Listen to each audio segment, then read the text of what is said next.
For me, it's a very special day because it gives me great joy to invite and welcome Dr. Charles Tung, Associate Professor at Seattle University. Dr. Charles is the author of Modernism and Time Machines, a book that was published in 2019. 2019 is also the year I got to know of Dr. Charles and met him at Seattle University when I went there for a 2-month fellowship. I got to be in Dr. Charles's classes as a student once again, and it was very humbling. It was a very humbling experience because Charles took great care of all of us. We were 19 participants from 19 countries, and we had different time zones. I think for the first 2 days, we were all jet lagged. It's a very, very difficult task. So this is called the study of the US states education, the SUSE programs, the study of US institutes. And Charles is the director of SUSE. In 2019, when we went there were 19 participants from 19 countries, and it was a mad task to bring us all together and make sure that we don't tear each other's hair out at the end. But Charles was very, very patient. Everything from telling us and solving our suitcase problems to solving our water problems to food problems, he just managed it all really well. I spent about 6 weeks in Seattle, and I saw him as somebody who believes in the idea of kindness and care in the classroom. And that was very touching to watch because somehow I think when we grow, we forget the idea that adults also need to be cared for. It's something that we reserve for very young children or very old people. The idea that you can treat people your own age with a lot of care and kindness is something that was still very new to me. But Charles is a superb colleague and a benefactor of kindness. So I'm thrilled that it's a perfect moment for us to listen to Professor Charles today, who will be talking about care in the classroom and what it does to the hope and transformation. Dr. Charles, I won't take a lot of your time now. I will let you have the floor. I just wanted to let you know that we are all very, very, very excited to have you here. And thank you very much for accepting our invitation. Thank you so much to my friend, Professor VJ, for that kind and warm introduction and for being such a good colleague. She wasn't a student at all, but a colleague among 18 other colleagues at the institute she was describing. Deep thanks also to Dean Ruhmani for this kind invitation to speak today, and thanks to all the conference organizers. Speaking to you from Seattle, which is the homelands of the Coast Salish peoples who continue to steward these lands and waters to this day, and where my university is located. It's a Jesuit university like yours, where I've taught for 20 years now. This is my 20th year.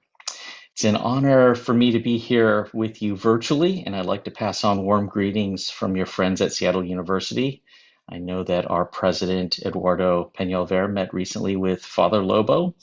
Dr. Joe Orlando says hello, as does Father Trung Pham. And Father Pham is now the chair of the Art and Visual Culture Studies Department. So I'm going to share a PowerPoint presentation with you with apologies for the amount of screen that it takes up. Let me just get this started here. Yes, we can see it. Okay, perfect. Okay, how come I'm clicking the slideshow function? There we go. There's a scene in H.G. Wells's Time Machine in which the time traveler shoots forward 802, 701 years into the future, where or when he expects to find progress and development. In the Palace of Green Porcelain, which he surmises might be, quote, historical galleries or even a library, the traveler encounters, quote, the decaying vestiges of books, brown and charred rags that make him think of the intellectual enterprise as an enormous waste of labor and the futility of everything, basically. And in the 1960 George Powell film adaptation, the images on the left the symbol of human knowledge transmission and learning disintegrates in the traveler's hands. Um, but in the 2002 adaptation on the right, directed by Simon Wells, the great grandson of the author, the books at the New York Public Library have been replaced by, quote, a photonic memory core, a compendium of all human knowledge, and its helpful holographic chatbot search engine played by Orlando Jones there, facing us in this screen, this film still. The book, the museum, the library, the AI data scraper, the question of the university and its classrooms is bound up with the cultural fantasies of knowledge transmission, cultural fantasies about the value of learning, the material and epistemological affordances of storage systems. The conditions of possibility for learning, self-realization, and world transformation are often seen these days, at least in the US, as both victims of and accomplices to a future of global catastrophes. Let me just click that there. Global catastrophes and planetary species-threatening existential risks. What do pedagogies of hope and the institutions of pedagogies of hope look like against a backdrop in which hope itself must be distended or stretched across inhuman and post-human scales? Other institutions attuned to the scale of existential risks have begun to appear that require the university to confront its vulnerability to and role in apocalyptic situations. For example, in 2008, the Norwegian government and food security scientists built the Svalbard Global Seed Vault to back up and perhaps one day to salvage our planet's agricultural biodiversity. That's the image on the top left. In 2014, the Long Now Foundation, whose 10,000-year clock projects our survival abilities on a millennium scale, created an archive called, quote, the Manual for Civilization, a collection of 3,500 books of culture, engineering, rigorous science fiction, and long-term thinking meant to help human beings, quote, sustain or rebuild civilization. Billionaire preppers have been building bunkers, luxury arcs for writing out the apocalypse. That's the bottom image there. In contemporary Anglophone fiction, in the flood of recent techno-ecological dystopias, there are a number of images of instruction and learning that bob up and down like flotsam.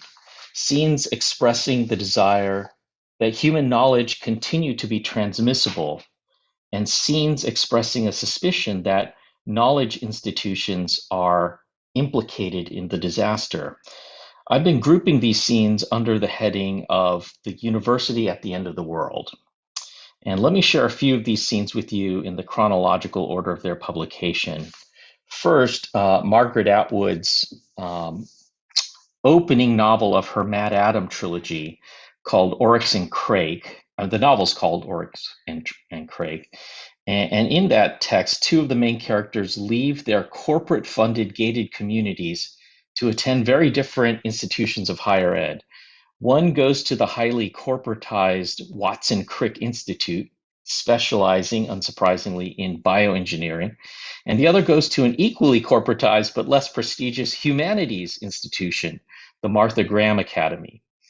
At the latter, the curriculum has shifted to, quote, contemporary arenas from which you could still go into advertising, no sweat. And the protagonist, Jimmy, chooses a career-ready marketing-focused major called Problematics, which hilariously requires courses such as applied logic, applied rhetoric, applied semantics, relativistics, and advanced mischaracterization. Oryx and Crake tracks the creation of a genetically improved, gentle herbivore human species. And after human history has been reset to zero by a virus that was engineered to wipe out humans, these new human beings are tutored by this humanities major, Jimmy, whose storytelling ability is comically unskillful. Second, the second novel in this list, Station 11, is Emily St. John Mandel's book, in which, after a virus from the Republic of Georgia has wiped out most of the world's population, stranded flyers in the Severn City airport form a settlement there that lasts for 20 years, during which one of the side characters begins a, quote, museum of civilization in what had formerly been the Sky Miles Lounge in Concourse C. As the curator of this museum in a world without electricity, the character Clark Thompson collects obsolete laptops, iPhones, the radio from the administrative desk, the electric toaster from the airport staff lounge, the turntable and vinyl records. That was a quote. He also serves as a teacher who lays out, quote, the context, the pre-pandemic world that he remembered so sharply. The main drama of the book revolves around a parallel model of instruction, the Traveling Symphony, a group of musicians and actors who travel the Great Lakes region, heavily armed, performing jazz, classical, and pop, as well as Shakespeare plays, for survivors living in old fast food restaurants and gas stations. In Emily St. John Mandel's scenario, the corporatization of education manifests in the valorization of technological achievements, that's the Museum of Civilization, which is counterposed or stands against the diametric opposite, the sort of binary opposite in that novel, which is the unmediated, live, embodied performing arts. Both of these things, I think, are kind of figures for education itself. And finally, in Binti, by Nnedi Okorafor, 2015. It's part of a trilogy that the last book of which is released in 2018. But the book's about a young Himba woman named Binti, who's the first of her people from Namibia to be accepted into the intergalactic institution of higher ed, UMSA University. No catastrophe has yet befallen our planet in this book. But the dominant ethnic group on the Earth, the Kush, are going to be engulfed in this war with the jellyfish aliens called the Meduse in the later books, books 2 and 3. On her way to UMSA University, which is a distant planet with 10 departments that are each their own city, Binti is caught up in the start of an interstellar conflict sparked by a pedagogical display which she was unaware of. UMSA's Department of Weapons City has a museum that is exhibiting part of the Meduse chief's jellyfish body, his stinger. Only 2 other departments are named in the book, Math City and Organic City, but you might imagine that the book itself is part of the tenure file of a professor from Alternate History City. Like Afrofuturism and other kinds of ethno-futurist cultural production in the US, Okorafor's African futurism, that's her term, she calls it African futurism, is concerned to center the existence of minoritized populations, not just in the present, but also in the future. The imperative to situate education in history, in this case, in the history of colonization, the history of anthropological displays of human beings as subhuman or non-human or as non-co-evil others not living in the current present, is a provocation for us to think about the futures that education aspires to create. So what I'd like to think about today, let me just stop sharing just for a second to stop taking over so much of the screen. What I want to think about today with you all involves joining together arguments from very different domains to address the question of what instruction and learning entails at the end of the world or in anticipation of the end of the world. My speculative responses to this question will move first to that dream of social evolution and human progress informing H.G. Wells's plan for a unifying world brain and Teilhard de Chardin's noosphere. And I'm going to suggest that the technological developments presaged by these early 20th century ideas have not materialized as answers to world catastrophe, but as accessories to it. And then what I'll do is I'll tack briefly back from these 1920s and 1930s concepts to Wells's first device for zooming in and out of different scales, time scales, but also spatial scales.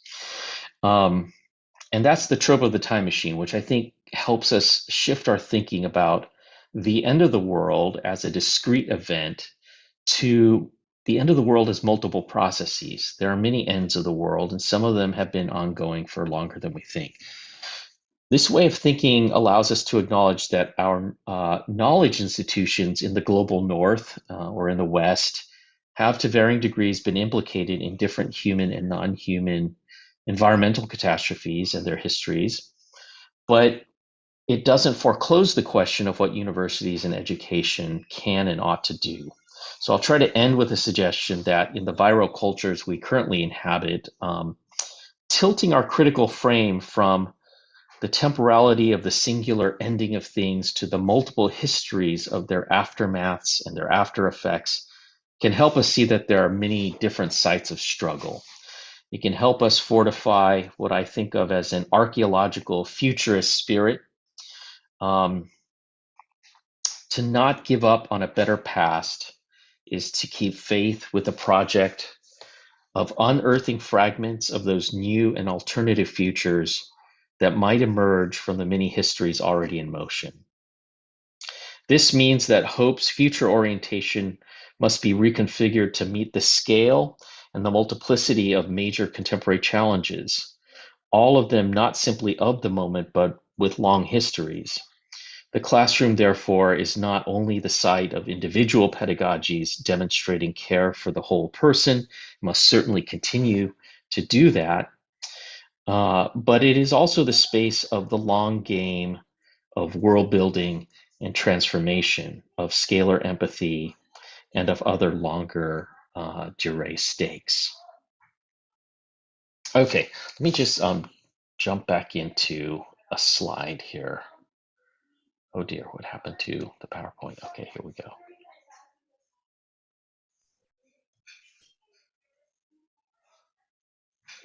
I'm going to go back in time here to the lectures and essays from 1936 to 1938 collected in this volume called World Brain.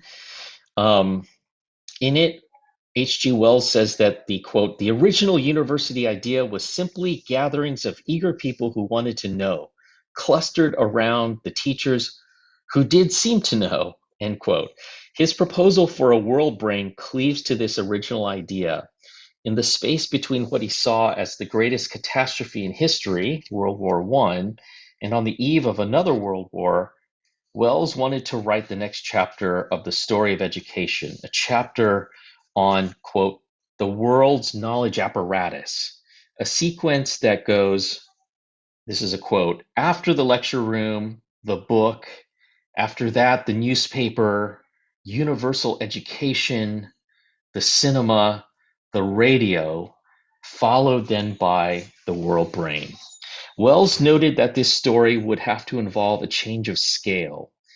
That's his words, change of scale. Even after the First World War, quote, it was no longer possible to live in little horse and foot communities. And then in the late 1930s, quote, we can speak to anyone anywhere so soon as the proper connections have been made.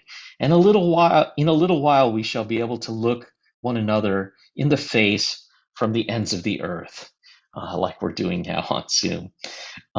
If, as he claimed, human beings' heredity seemed to have changed very little at all since the Stone Age, and, quote, the whole property money system needs revision, and, quote, the recrudescence of sentimental nationalism, largely through misguided school teaching and newspaper propaganda, is becoming an increasing malice to world welfare, end quote, then the world brain is the only alternative to social dissolution.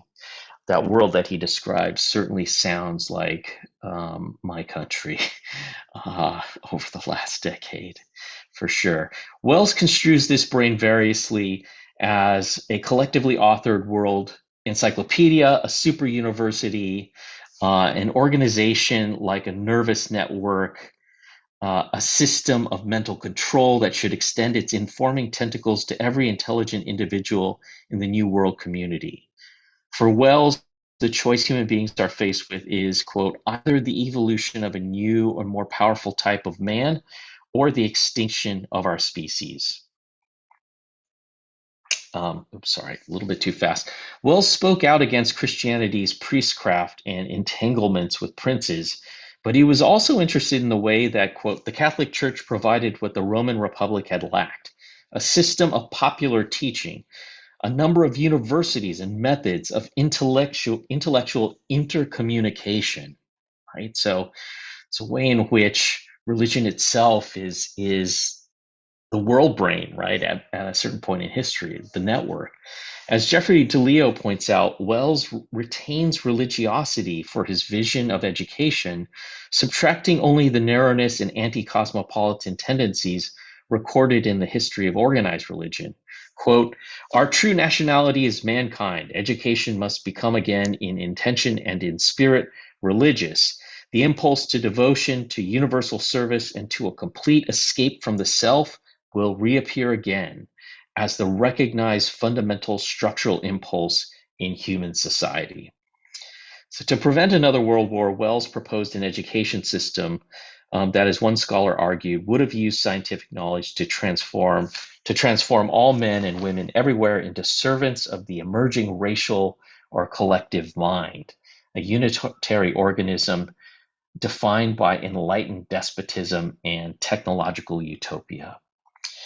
The developments in information science necessary for a world brain level of connection and scale of archive, as the cyberneticist Francis Hay-Ligon recounts, range back to Diderot's Enlightenment Encyclopedia, Paul Otlay's 19th century documentation system of index cards, and the ongoing march of hypertext linking, web addressing, and wiki sourcing systems over the last 50 years.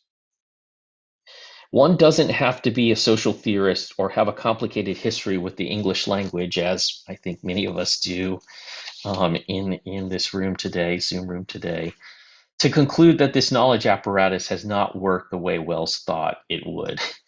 Scaling up the university idea has not produced a unified, highly evolved world brain. And the same is the case for Teilhard de Chardin's concept of the noosphere.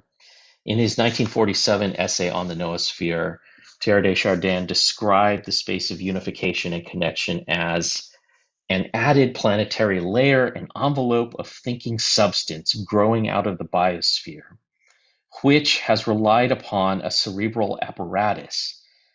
What is that apparatus? The extraordinary network of radio and television communications, this is a quote, which perhaps anticipating the direct syntonization of brains through the mysterious power of telepathy, already link us all in a sort of etherized universal consciousness, end quote. This network of material instruments are, quote, finally nothing less than the manifestation of a particular kind of superbrain. So Teilhard de Chardin's term is superbrain. In his eschatological evolutionary framework, this connective tissue allows for the scaling up of second order consciousness. The fact not just that we know, but that we are earthly matter that now knows that it knows. And that brings about a second phase of hominization itself, of becoming more fully human. In his 1945 essay, A Great Event Foreshadowed, The Planetization of Mankind, when at the end of the Second World War, human beings, in his eyes, have never more vehemently rebuffed and detested one another than they do now, Teilhard optimistically detected, quote, a new element, not yet cataloged, a homo progressivus, a person to whom the future matters more than the present. Today, if we think about the syntonization of brains through social media and what it has done to politics in the US, I don't know if it's the same for you in India. It's arguable that planetization has become less possible rather than more. Scientific knowledge is on its back foot. the networked super university has become a manipulative tracker that monetizes all aspects of our online lives, our data exhaust. Homo progressivus as a high point on the ladder of vitalist evolution on its way toward the omega point of technoscientific singularity seems a long way off. And you may have seen this meme floating around over the last couple of years. It originated in the US around Halloween. The skeleton I submit to you all is Homo progressivus. It's a grim joke. The technocratic utopian dream was countered early on by the typical modernist humanism in Anglo-American literature. E.M. Forster's glorification of the human in the 1909 short story The Machine Stops takes issue with the mediation of all in-person connection and direct experience through the wearisome machine. It's an incredible short story if you haven't read it. It really sort of anticipates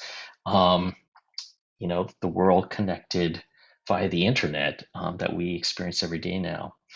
The admonitory character Vashti is reluctant to visit her son Kuno when she can just Zoom with him instead from the comfort of her hexagonal room in the subterranean hive, since, quote, public gatherings had long since been abandoned, and since the room has all this is a quote, the food tubes and the medicine tubes and the music tubes that the machine has evolved lately, as well as artificial air tubes and communication tubes and idea tubes.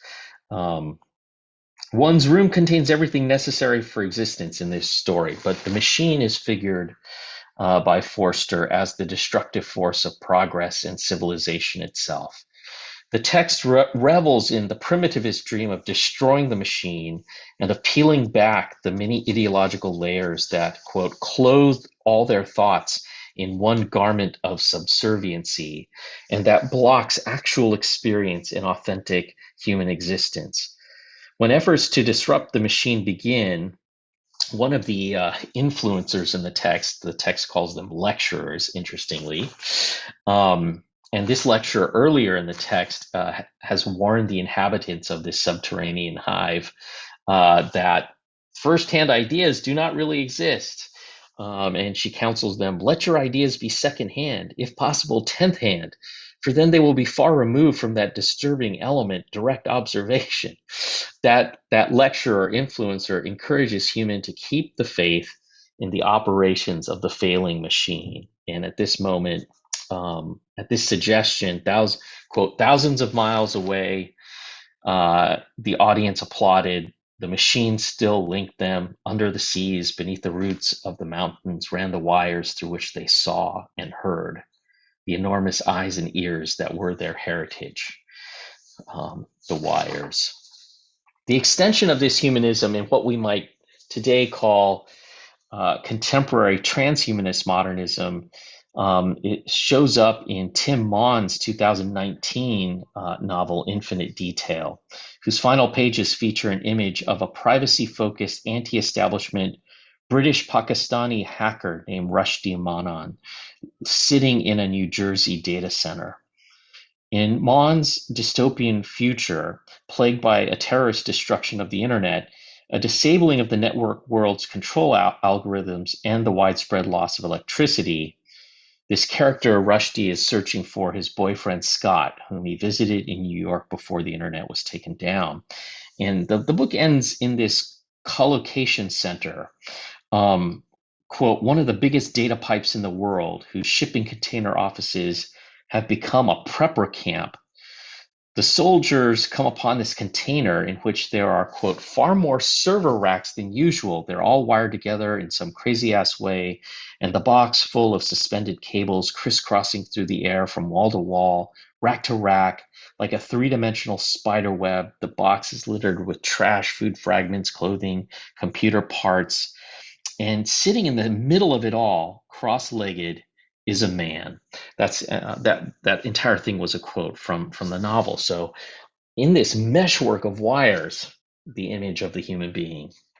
Before them is the character Rushdie waving his hands in the space in front of him, sort of manipulating the metaversified virtual universe that uh, that contains all the data in which his lover might be found.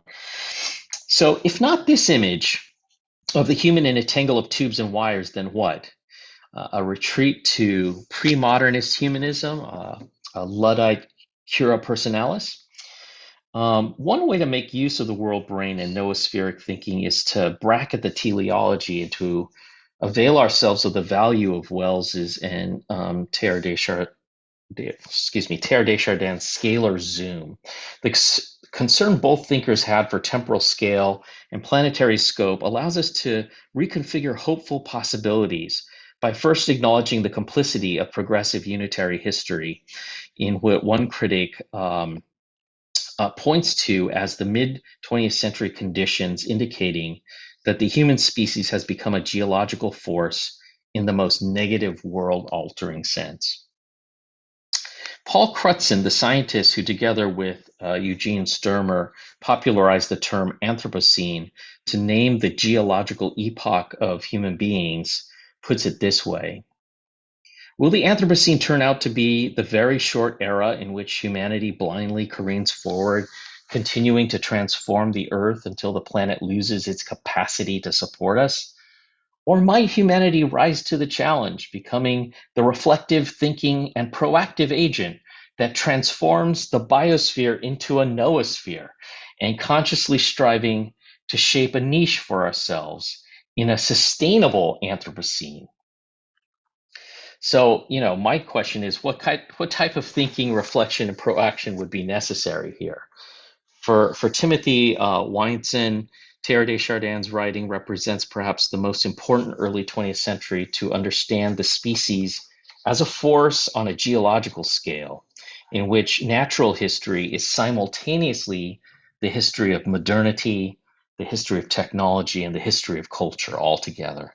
But it's not just going big that matters.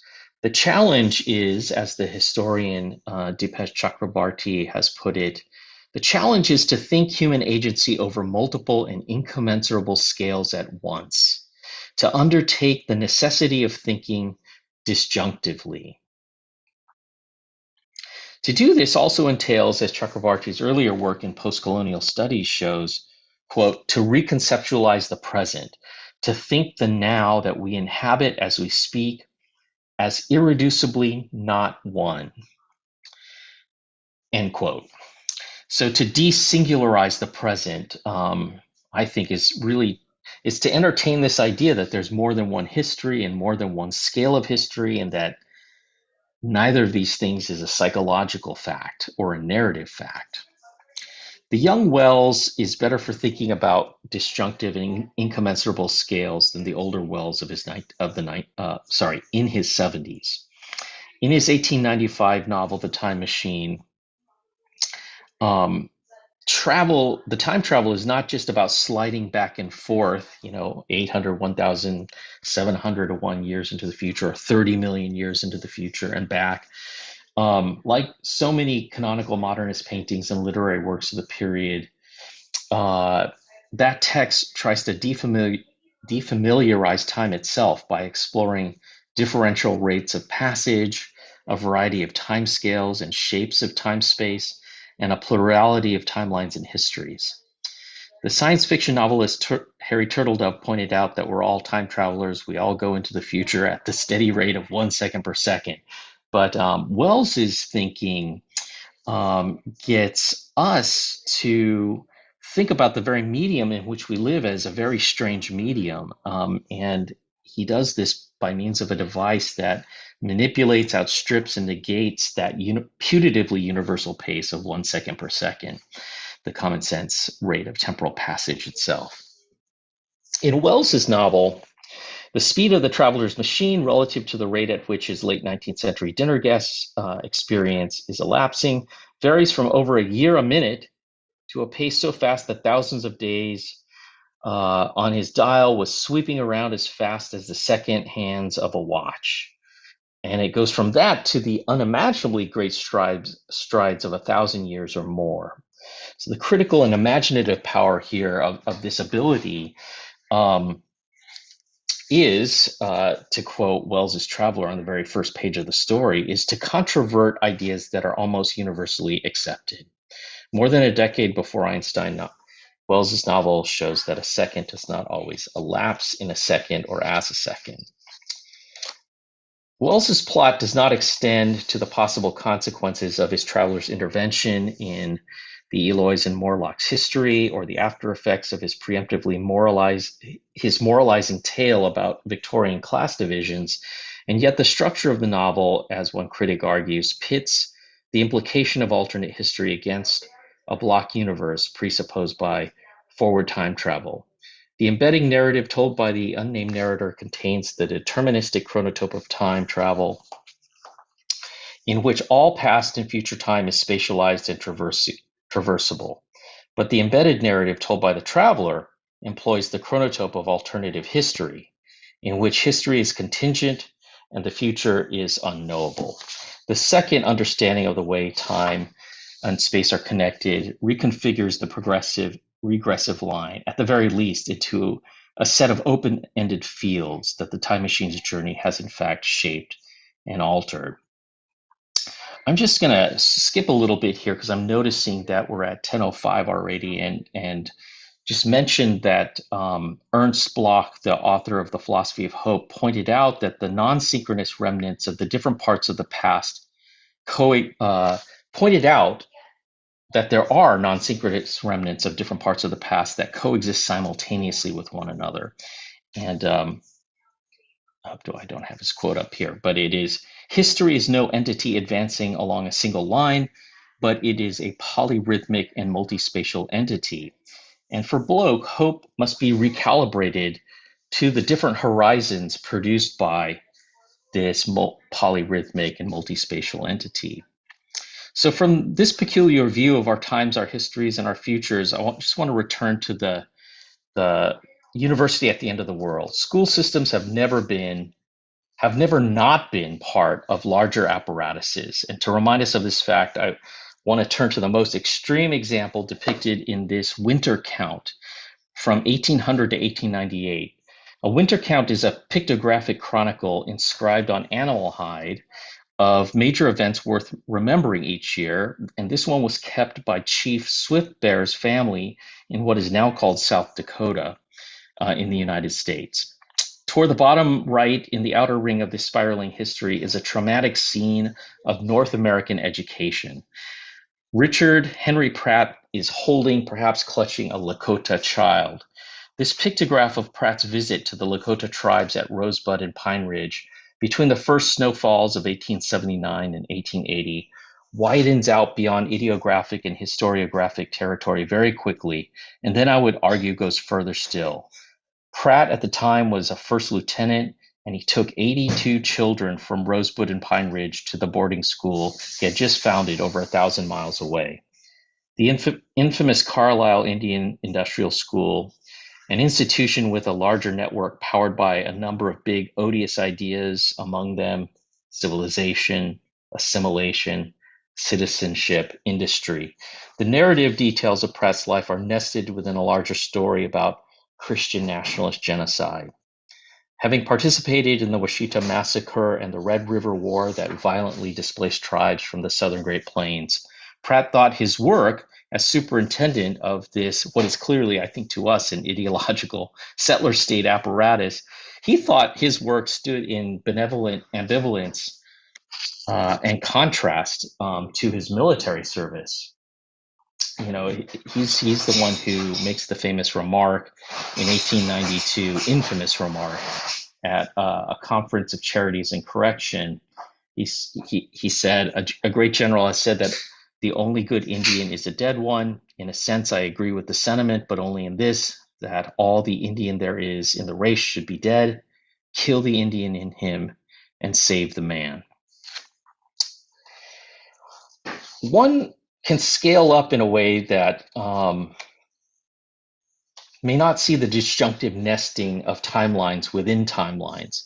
When one locates the fact that the residential schools in North America, one places them in a much longer history of this continent, the central narrative comes to emphasize the eclipse of comprehensive landscape learning that was embedded in osmotic transmission practices of stories and rites.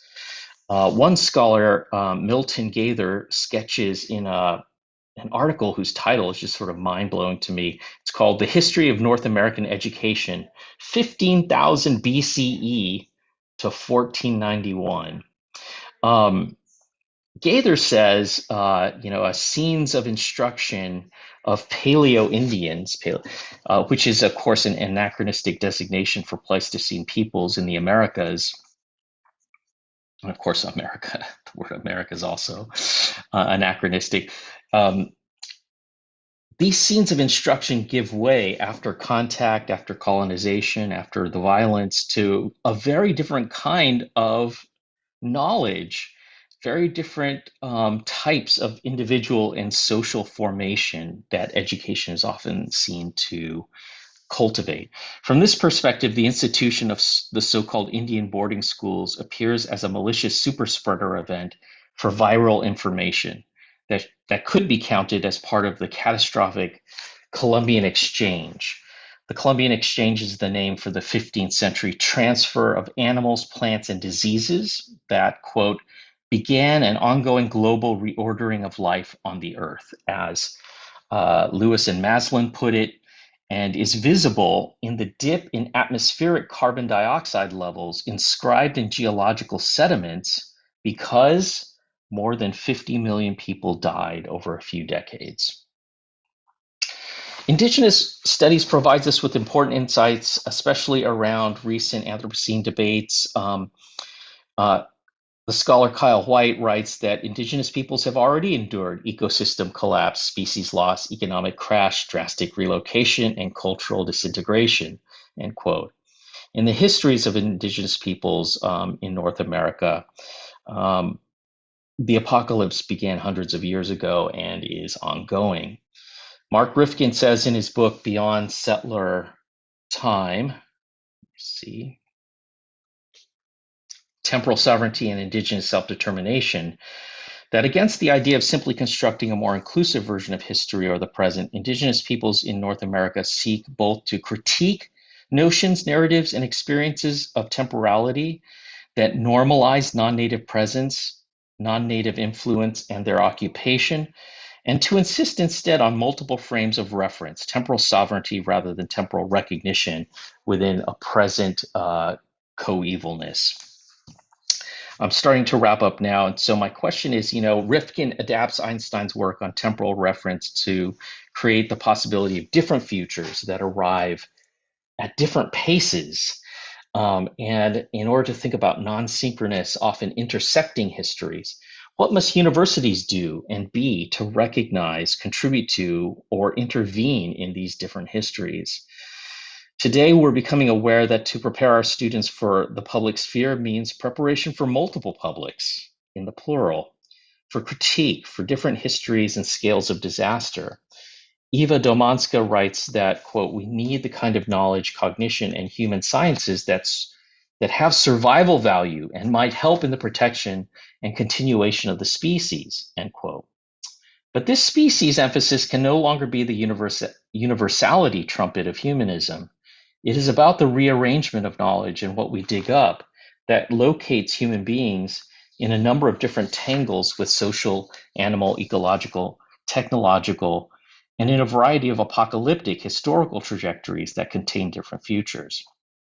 And this is a very non-anthropocentric agenda with a reconfigured system of ethics that many scholars have started to call post-human. So in contrast to the image of Homo progressivus, I'd like to leave you with Wayne Yang's, I'm going to stop sharing now. Sorry for taking up your screen for so long.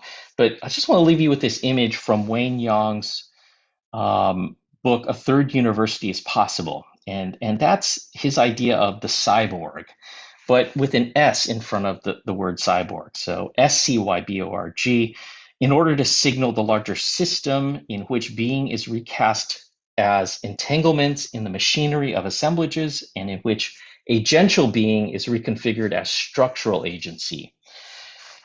He writes under a pseudonym, L.A. Paperson, and Yang arrives at this theorization of the cyborg in part by way of a reflection on Luther Standing Bear, who's among the first students at the Carlisle Industrial Indian School that I mentioned a few minutes ago. Standing Bear valued his education there, but went on, quote, to challenge the paradigms of property, Eurocentric history, and assimilation. His thoughts and deeds suggest a shadow curriculum of a deep sovereignty beyond their immediate reference in the English world.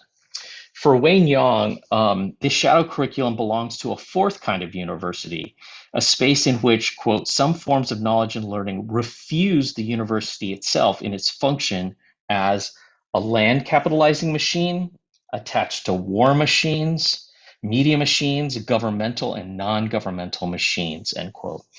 And it's on the syllabus of the third university being a distributed network comprising elements of universities' contextual and mission-driven complicities, while nonetheless advancing, quote, a decolonial project that is multiscalar, transnational in scope, with a multitude of campuses. As Wayne Yang puts it, its scope is at the scale of the apparatus and the scale of the personal. Its temporalities are transhistorical and futuristic. It already exists. The third university already exists. So on the one hand, the shadow curriculum in the course catalog of the fourth university is not just an affirmation of the work outside official structures, but an expression of what scholars have called the institutional unconscious, this deep anxiety that the modes of life afforded by certain infrastructures like school, like the university, will and perhaps should crumble. And in the case of the academy in particular, perhaps return us to these forms of osmotic transfer, sort of the one-on-one pre-technological vision of education.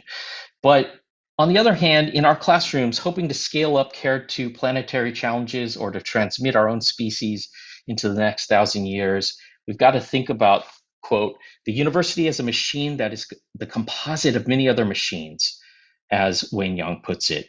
Machines are not fully loyal to each other or perfectly aligned, and the agency of the cyborg is precisely that of a reorganizer of institutional machinery. In the very first paragraph of this book, Wayne Yang invites us to become these subversive beings who, quote, wreck, scavenge, retool, reassemble the colonizing university into decolonizing contraptions, end quote. So I just want to end with this anecdote. Today in this meeting I was in, a 2-hour meeting, someone said, hope is a verb, hope is a practice. And I would say, yes, the cyborg agrees, but the cyborg also adds that hope is a systemic project taking place within impossible systems. It is also the beyond human act of compassion that has an impersonal horizon, future horizon.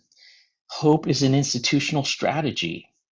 Is the classroom the site of meeting each student where they are one by one in their transformative journeys? Yes, absolutely, of course. But there's more too. Thanks everyone for your patience, and hope I didn't go too long, VJ. Thank you very much, Charles. Brought me back to the Suzy classrooms. It's very, very, very stimulating to listen to. You've left us with a lot of questions about how we reimagine these spaces and how we go ahead with it. Before we get the ball going on questions, if you're listening in and if you have a question for Dr. Charles, please leave it on the comment box here. And if you're watching this on YouTube, you can leave it there. Volunteers will let us know. My question to you, Charles, was about the challenges inside the classroom at the moment in terms of in the larger framework of what you just told us. How does it take root in the everyday between you and the students? How do you visualize care in the everyday in the classroom? I'm just curious to know about that. Yeah, that's a great question. Of course, in the everyday, I strive to be the most humane person I can be in meeting students where they are. And again, our institutions value on care for the whole person, or cura personalis, is something, of course, that I honor in my own teaching.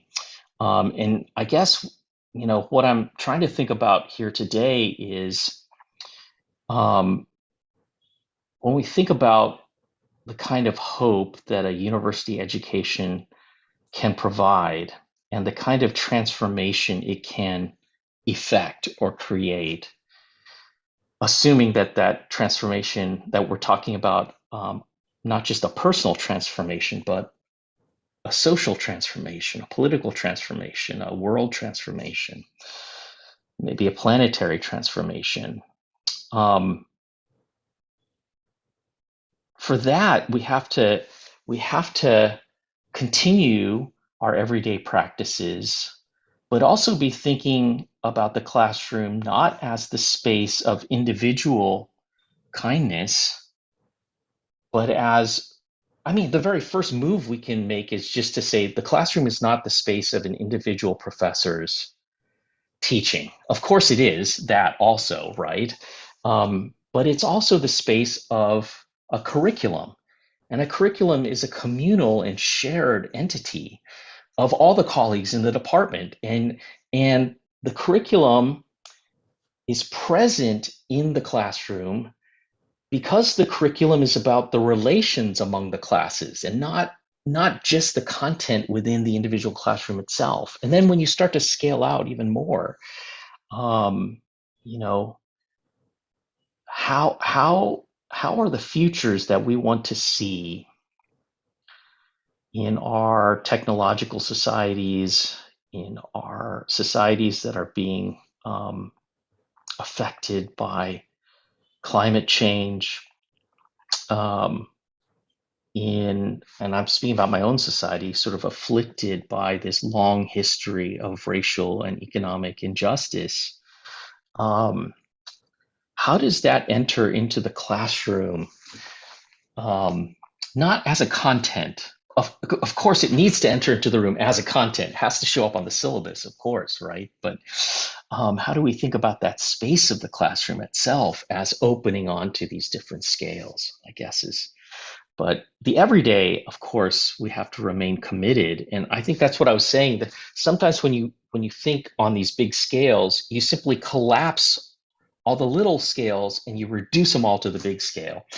And I think that's the value of Chakrabarty's injunction to us to think disjunctively, to think about all these multiple scales. They're not commensurate, but we've got to think about them simultaneously and continue to think about social history, think about politics, think about the face-to-face ethics of the individual encounter, but also the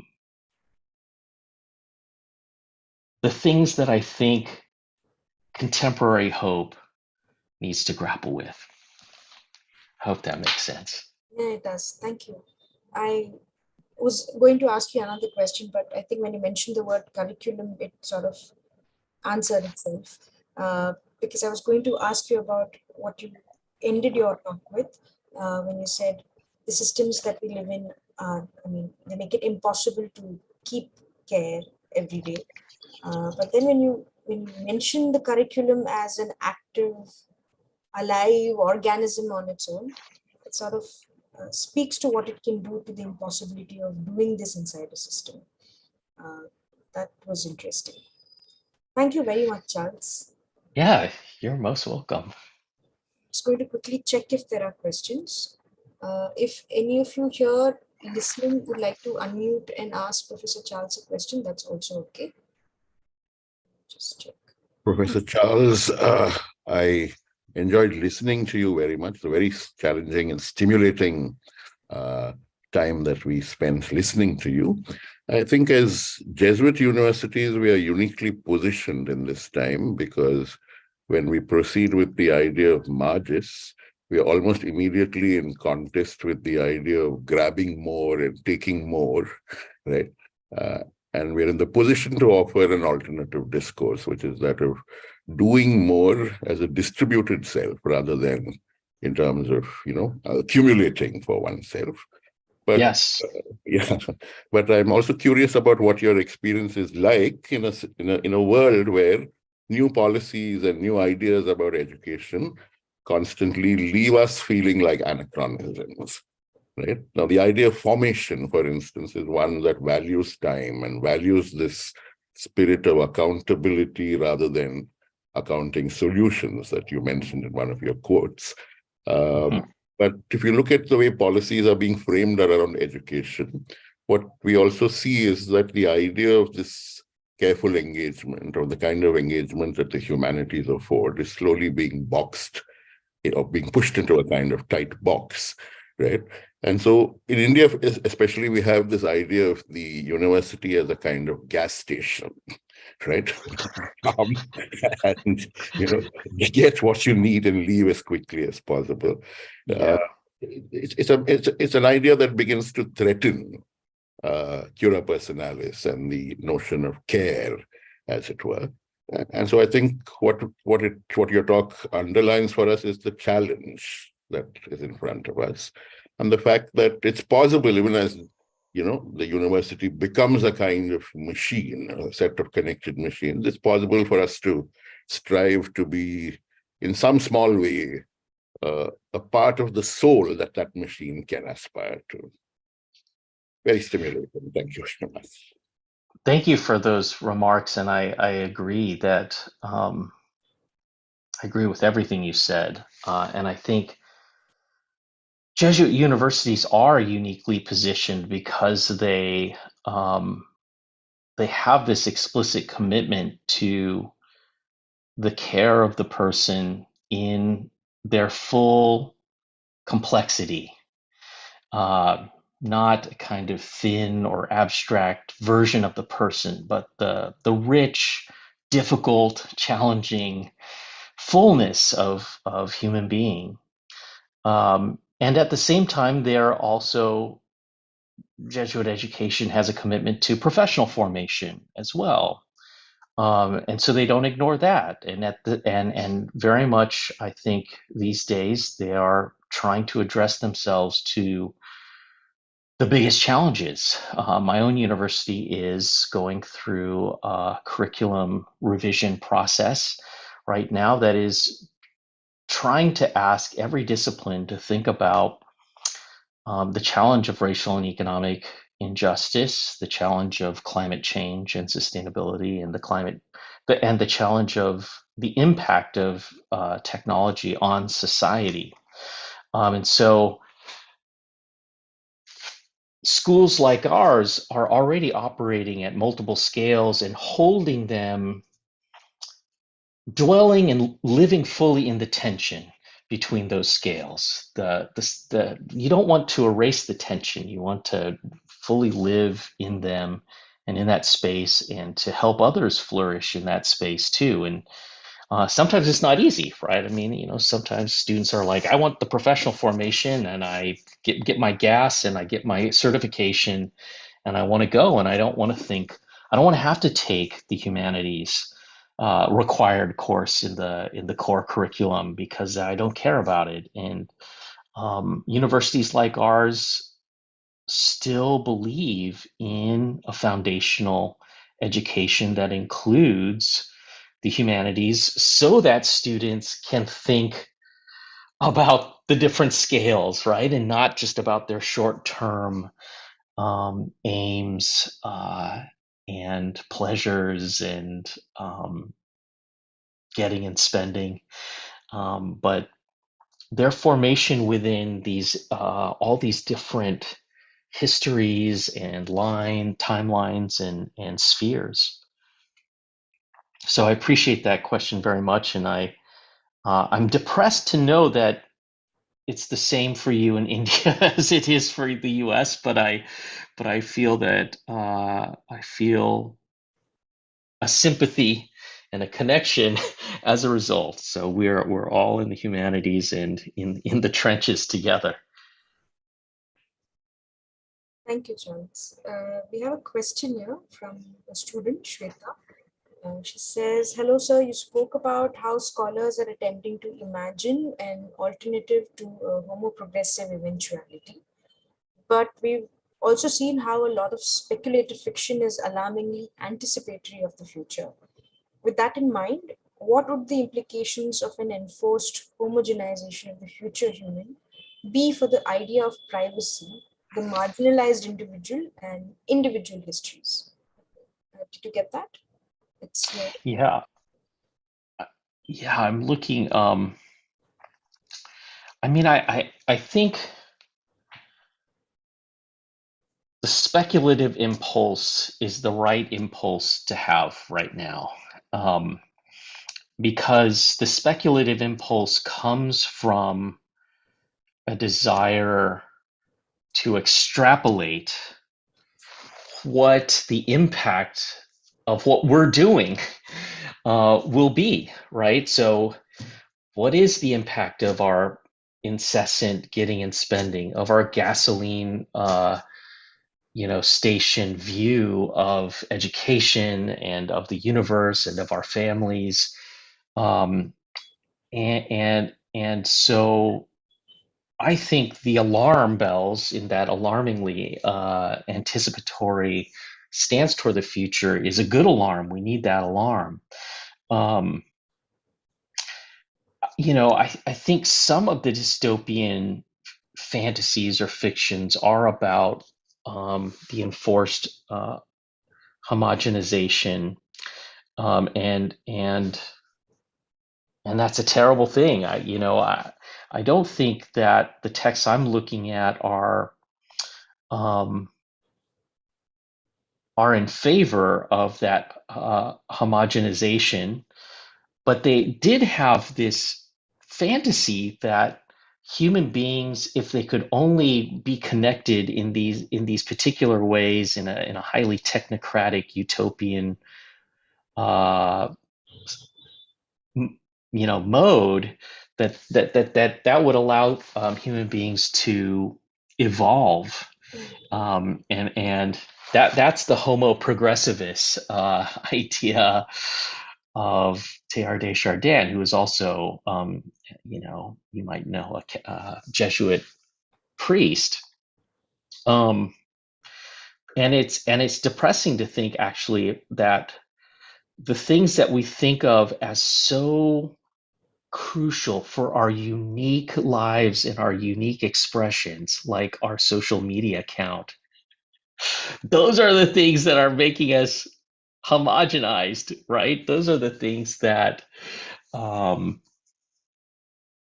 prevent, I would say, um, prevent our ability to see the true heterogeneity, the rich multiplicity, the tensions, the disjunctions. I hope that answers your question. I'm not sure if I answered it well or not, but Thank you, I Charles. appreciate the question. Do we have any more questions? Volunteers, can you check the YouTube and also let me know? Thank you for your patience, Charles. I know it must be late in the night by now there. You stayed up for longer than your bedtime, I'm assuming. It was such a pleasure to be able to talk with you, and I want to hear my good friend Esra, who will be speaking to you from Turkey. So I'm going to try to stay with you a little bit, but I might have to turn off my camera to eat something. I don't think there are any more questions, so I think we're done. But thank you very much, Charles. It was great. Thank you so much. It's great to listen to you. You've left us with a lot to think about, and I'm sure.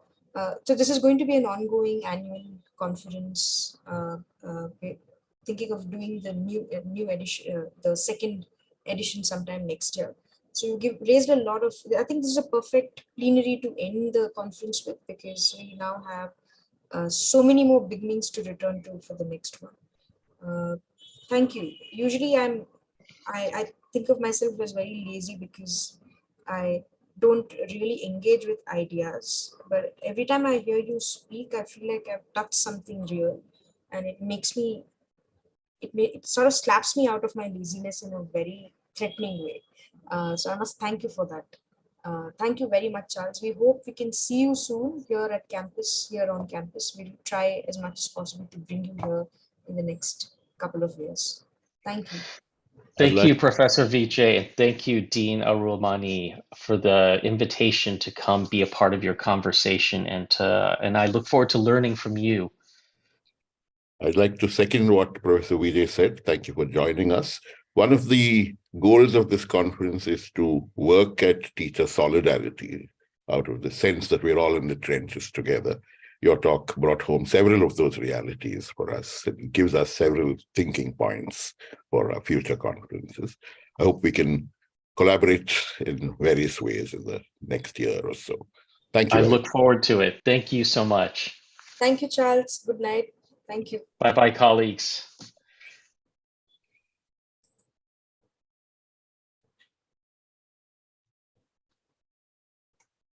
Thank you for joining us, those of you who did. I will begin our next plenary with Dr. Esra in about 15 minutes. Dr. Esra, are you here? Oh, yeah. Hi, Esra.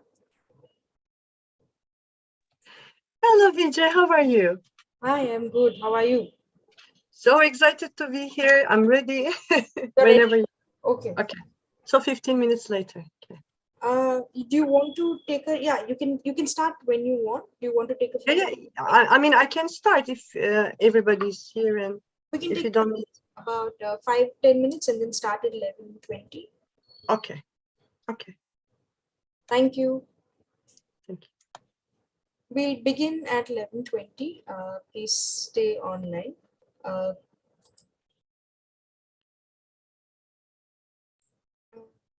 Revati and Drishti, do you guys want to continue streaming or should we stop and then start again? Ma'am, we won't be able to stop and start. That link will stop working. Okay, then okay, fine. Then don't stop. Just continue. Yeah. We'll start in the next 10 minutes. Yeah. Okay. Thank you.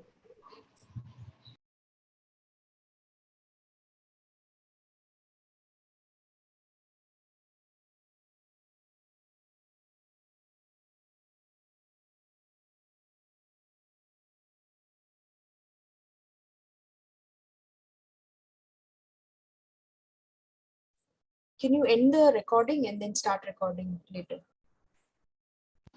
I'll do that.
Revati, could you give me sharing access? Revati, Drishti, anybody?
Drishti, are you here?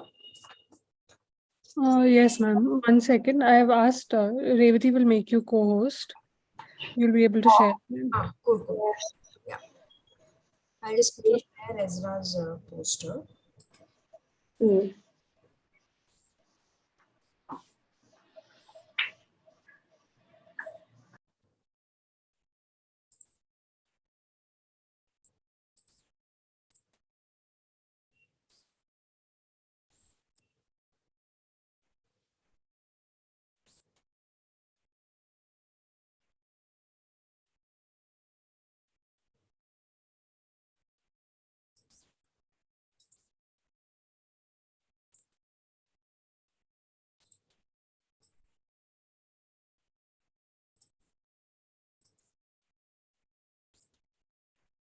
Hi, Ezra. Hello, good morning, everyone. What time is it now? It is now coming to 9 a.m. in the morning. Okay, all right, okay. Did Oh. you? Okay. Are you? Oh, beautiful Is this a poster. working day for you at the university? No, it's not. All right, okay. Yeah. And unfortunately, this semester, remember that we had a big earthquake in the eastern part. And after that, this semester, they have closed the universities and everybody turned out to be online.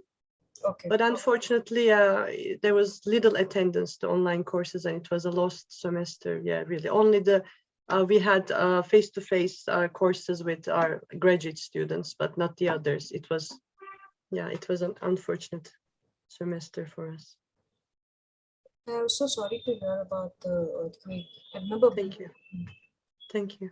Hearing the news. It's quite terrible. Has the universe, have you begun now offline? No, it's just the end of the semester now, Vijay. Okay. We finished it. And we will be entering 3 months summer holiday here. Okay. Yeah. Nice to see you, Ezra, after so long. Yeah, of course. You too. So lovely. This is the... Hello. Professor Ezra, welcome to this online meeting. Very nice Good morning. Good morning, Professor Arulmani. How are you? Good. Nice to have you with us. Right? Thank you. Sorry to hear about your disrupted semester and the various Thank you very much. we've been dealing with. I hope things get back to normal very fast. Yeah, thank you very much. Thank you. For us teachers, it's very alarming when, a normal schedule is disrupted, it puts a lot of other things out of kilter. I can imagine. I hope things return to normal. Yeah. Yes, and poor students, the third-year students, have only seen the university one year. They had Corona, they had this, and I don't know what else will come. Yeah, I hope things get better.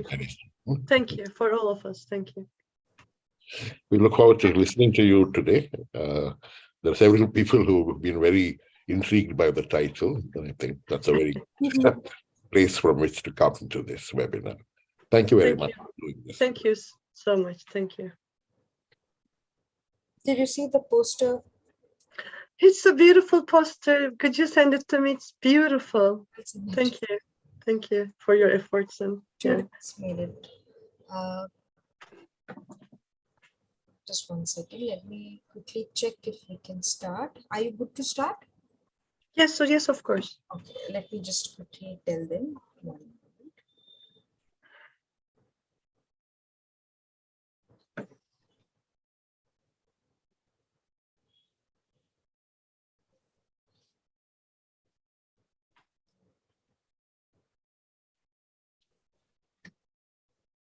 Thank you, Esra, for joining us today. Let me just quickly. Thank you for joining us today, everybody. We are now continuing with the second plenary of the last day of our conference. We have with us Dr. Esra Öztarhan from Turkey. Esra is a very, very dear friend, but more importantly, she is a very articulate professor, because I've heard her talk at SUSY, which is where we were for 6 weeks in Seattle University. Esra has an amazing capacity for food and for life. Every morning when we woke up, she was very curious to know what was for breakfast. We used to have something called the tea time that Professor Esra and I started here. So the tea time includes, so Esra was very proper about doing her tea time under some tree. She wanted silence and she wanted her cup of tea and she wanted some dessert to go with it.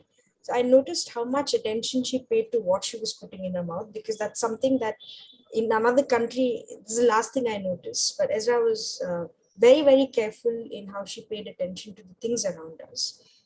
Food, smell, sound, everything. I felt very alive every time Esra was around. So much so that after fellowship got over and we returned to our countries, we remained in touch to continue our tea times online. She's full of life. She teaches at the EGE University in Izmir, Turkey. She teaches undergraduate and postgraduate courses. She's been in this department since 2002. Her PhD thesis is very interesting. The title is Good Girls, Bad Girls, Class, Gender, and Ethnic Identities in Contemporary American Bildungsroman. Esra is also the author of a book called Contemporary Ethnic American Literature and Culture, Food in Contemporary Ethnic Literature and Culture. So it gives me great pleasure to invite Esra for our second plenary of the day. She is going to be talking about eating while teaching, and I'm looking forward to hearing what this opens up for us. As teachers, as students, I think in the classroom, food in the classroom has a very special place in all our hearts. So I'm very curious to see what Dr. Esra does with this. Thank you, Esra, for accepting our invitation to be here, and the floor is yours now. Thank you very much. First of all, I would really like to thank the Dean, Arul Mani, for accepting me here, for inviting me here. It's a great honor, really, to be in your country, even it's online, to be able to share the sessions with you and to be with your students here. The best thing about Corona, I think, is those online lectures. Thank you very much. Thank you, Charles Tung, for this wonderful presentation and to open our way, to be able to teach us even after 4 years. It was a pleasure to learn from you. And thank you, Vijay, to be such a good friend, to be my companion, literally, to share food and bread and cake and our online tea sessions. Yes, thank you very much. So I really want to come there and to drink your tea together with you there, hopefully. That's my dream. So eating while teaching is not about teachers having nutritious food to keep them healthy so that they can teach well, or it's not about effectiveness of their cognitive abilities in the classroom as a result of eating there in the class. And it's not about me eating while teaching secretly somewhere when the students are not looking. However, there's also a truth in the title. And while teaching this semester, last semester, we literally ate in the class together with students as a part of the syllabus. So that is how we teachers sacrifice here for the sake of education, for the sake of care and transformation. Let me begin sharing my screen if you don't mind. Yes. So Vijay, it can be seen, right? Yes, yes, yes. It says, okay. It's just coming on now. Yeah, I can see it now. Yes, thank you. Well, seriously, it's the name I give to my PhD class at the university entitled Food and Culture. I'm an associate professor in the Department of American Culture and Literature at Ege University. It is in Izmir, Turkey. These are some pictures from my city. And it's about, it will be my first year this year. Teach a class exclusively on this topic. I had previously some courses about ethnic literature and food, and we studied literature. But this semester, I just wanted to do something on cultural studies. So I had many resources. I had collected many resources, academic and cultural, but I had to organize them for the semester. So it's all about what I did and how I could be able to gather my material and what we actually did this semester. So that's what I'm going to talk about today. The course aims to show how food is not only a biological necessity, but also has other functions that we might not recognize at first. As Roland Barthes says, it's a system of communication. As the famous saying claims that we are what we eat. So I wanted students to provide a general understanding of the effect and function of food on people's personal and communal identity. I wanted them to be aware of how food reflects power issues in the society concerning class, gender, and race. And I also wanted them to be aware of the economic and political aspects of food. So here is how I decided and managed to teach with so many objectives in my mind. And for these aims, we analyzed lots of popular culture and media materials. And of course, we ate a lot in the classroom. First, the course had to provide a cultural studies perspective. It means that it should provide examples how culture shape food choices of individuals and societies. The course should make the students think how food choices form and create cultures.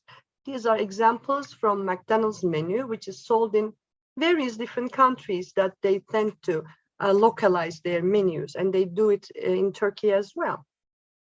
So as the students would be thinking about those different cultures, and this would create a kind of environment of intercultural education, where they would be aware of those cultural differences through studying food.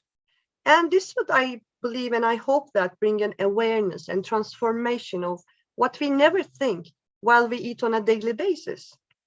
So what we did was we organized a picnic together with them. And I wanted each student to bring something there, a specific food or a drink, which symbolizes a particular country and also which symbolizes Turkey. Some of them cooked, some of them bought export foods from the market, and we discussed how each item has a meaning attached to the whole culture, a whole history, a symbolism, or a history behind it. These are some of the foods that we had brought, which I will be talking some of them in detail. But the first one is that pastry that you can see there, the one looking like a bagel. It's something special for our city, which cannot be found in any other parts in Turkey. It looks and tastes like a mixture of a bagel and a milföy, and we consume it nearly every day here in Izmir in breakfast with eggs. And though we consume it every day, it was a surprise for the students that they didn't know the history of it.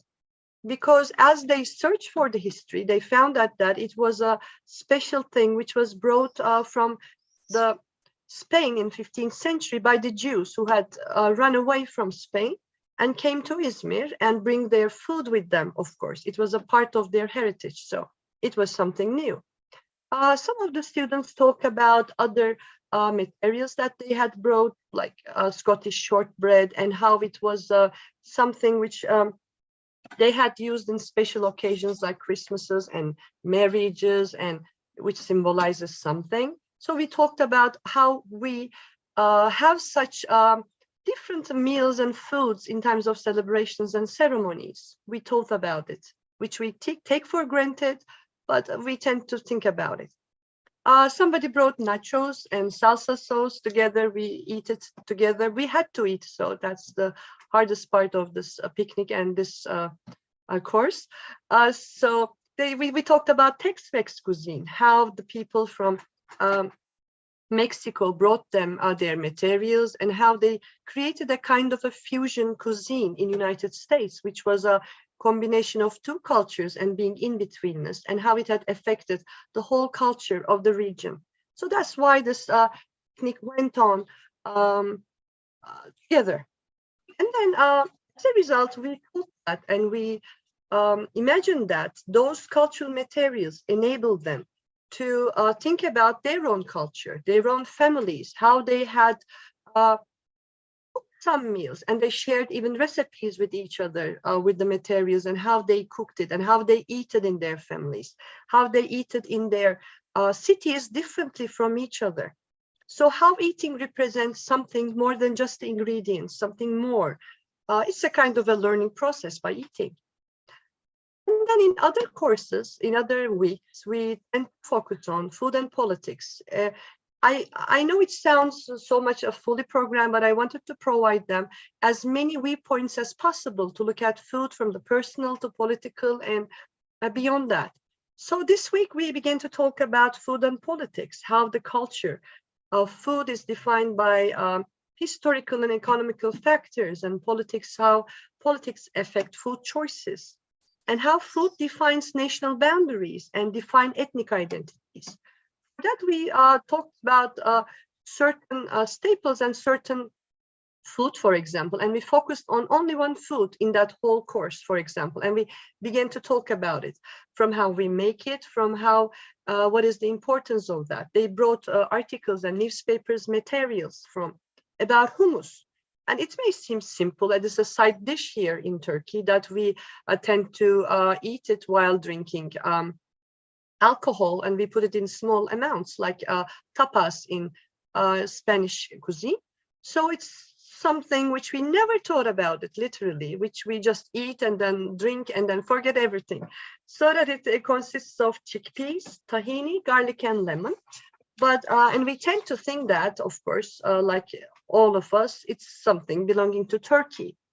But as a result of the course, and we began to read more, and they began to search for it, they found that it's a kind of a regional metaphor for that Middle Eastern countries, where Lebanese people, Jewish people, Turkish people, Syrian people all claim that hummus belongs to them, that they invented them.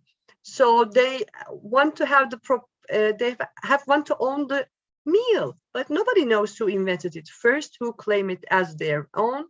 And what makes it more complicated as that, we also talked about how this single tiny food, which is just a side dish, had created a kind of a political tension in the region, that talking about the hummus wars, which dates back to 2008, where Lebanon government had claimed and sued Israeli government for having this legacy and publicity and money of opening hummus shops everywhere throughout the world, and people in the world would be seeing hummus as their food.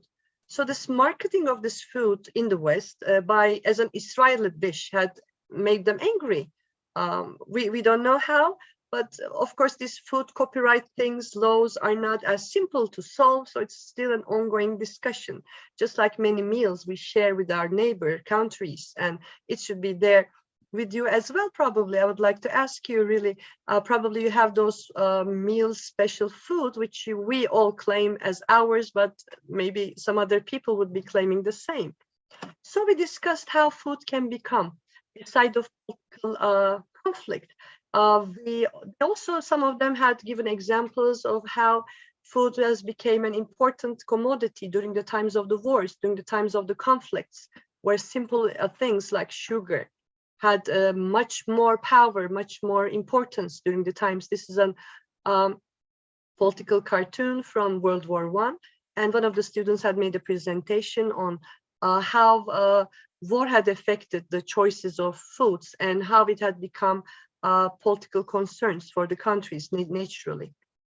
And lastly, we also talked about a simple, a tiny thing which we had read in the newspapers while we were searching for food and politics, that in Pittsburgh somewhere, there was a small shop with a takeout restaurant, and the aim, it's like an art project, hopefully it's like a restaurant, a half restaurant, but people there gathered and wanted to sell and cook the meal of those countries which United States was in conflict with, like Cuba, like North Korea, like Iran and Afghanistan. And then they wanted to show them how food can maybe unite people, how food can or should create a peaceful and harmonious environment and let the other people know about their food. And if you know their food, if you eat their food, it would be a kind of an one step closer to be closer to them.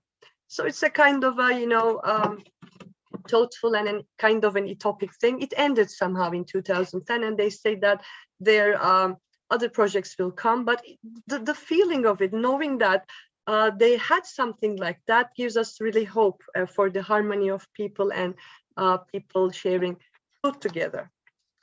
And secondly, after talking about politics and food for some weeks, like 4 and 5 weeks, we just concentrated on other cultural materials like food and films. First, we wanted to show and focus on how ethnic identities are shaped by food, or vice versa, how food shapes ethnic identities. And we wanted all our students to see those cultural differences in the culinary practices. And first, we wanted to see that how, and we take United States as our sample, and we said that how there are different people eating different food there, having different traditions. So it's not a monolithic one culture where everybody is eating the same thing, but people have differences. So we focused on the regional differences first, and we spoke about Southern food. We had films like Help, Soul Food, and Fried Green Tomatoes. We watch the films and we talk about soul food. We talk about African-American influence on American diet. And we talked about how preparing food, how serving food, how sharing food, how eating barbecues in the South, how Thanksgivings and those kinds of celebrational moments is shaping American regional cultures, which we tend to see that all Americans are eating hamburgers. And it's not the case probably, or is it? Okay, and then we talked about Louisiana culture, and we concentrating on how Cajun and Creole immigrants there brought their own culture and their food culture there. And there are lots of references in this Walt Disney movie about beignets and gumbo soup, and how these can be metaphors for ethnic being together ethnically, multiculturally. And then continuing on, after regional cultures, we also talked about ethnic immigrants and their food and their situation in United States. We had chosen Italian Americans, for example, and each students are assigned a certain film, and they prepared presentations on those communities, their histories, their cultures. They explained the importance of food for them. What does food means for Italian Americans living in the United States? And we together watched the films and commented how those films would be representing their being in between two cultures as watching those films. And then another week we concentrated and we watched 3 films by Ang Lee. pushing hands, the wedding banquet, eat, drink, men, woman, though one of them is not set in United States. Mostly we concentrated again on the traditional food, how Asian food is different from American food, how it represents something for the family, for the generational conflict, how it defines their ethnic identity. So it was a different experience for them. And seeing and exposing to different people having different cultural backgrounds, we thought that it should be and could be a kind of a step towards ending the cultural prejudices by other people. Because when we are talking about food, there is always the food of us and the other people who are eating differently, who are eating strange things, who are eating things that we cannot eat ever in our lives, is a kind of a boundary between us and them. So we also thought about how it affected racism in the United States, and then how it can be a kind of an overcoming through maybe stereotypes of knowing the food of the other. Maybe it could be a step. And of course, from there, we thought that it would also be good to be talking about own food, our food in Turkey. And doing that, we have many students from other regions, not from Izmir, for example, from Anatolian area, from eastern part of Turkey. And as in all of the countries, we have our regional foods, which has their own symbolism, which has their own cultures and their traditions. So we decided again to eat. And what else could we do? So we gathered the students and go to a field trip to part of a traditional bazaar area in Izmir. And just 4 students came up, but we did what we could and eat for the others. So these are some special desserts, and 4 of the desserts are different from each other. And they are all peculiar to Izmir in the Aegean side of the sea, which is different, which is done with, which is lighter than the other desserts, which is done with milk. And as you can see, we eat ice cream over that as well, which is peculiar for that particular area again. So we made the student coming from Anatolia eat a special dessert again, which is street food in Izmir. So he tried them.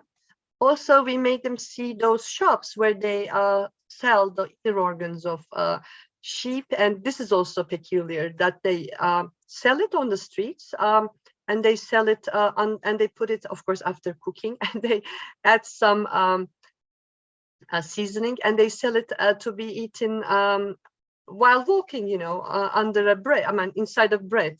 So it was a different thing, again, eating different parts of the sheep, maybe a different